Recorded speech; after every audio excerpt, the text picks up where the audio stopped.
हमारे खुदावंद यीशु की अंजील मुक़द्दस मत्ती के मुताबिक उसका 8वां बाब पहली 4 आयत। एक दिन जब यीशु पहाड़ से उतरा तो बड़ा भारी हजूम उसके पीछे हो लिया, और देखो एक घोड़ी ने आकर उसे सिजदा किया और कहा, ए खुदावंद, अगर तू चाहे तो मुझे पाक साफ कर सकता है। तो उसने हाथ बढ़ाकर उसको छुआ और कहा, मैं चाहता हूँ, तू पाक साफ हो जा।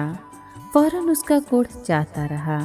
तब यीशु ने उससे कहा, खबरदार, किसी से ना कहना, लेकिन जाकर अपने आप को काहिन को दिखा और जो नज़र मूसा ने मुकर्रर की है उसे गुज़रान, ताकि उनके लिए गवाही हो।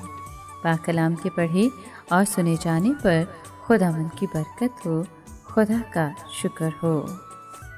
अजीज़ दोस्तों, कोढ़ी की फरियाद, उसके इलाज और हमारे खुदावंद के हुक्म पर गौर करें। ये एक मानी हुई हकीकत है कि कोढ़ को आम तौर पर गुनाह से तशबीह दी जाती है।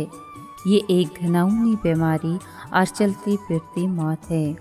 यीशु ने हाथ बढ़ाकर उसे छुआ ताकि उसके साथ हमदर्दी जाहिर करे, उसका ईमान बढ़ाए और हमें यकीन दिलाए कि वो बड़े से बड़े गुनहगार को भी खुशी से कबूल करता है।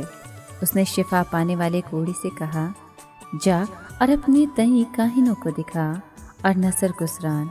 इस तरह यीशु ने शरीयत को पूरा किया।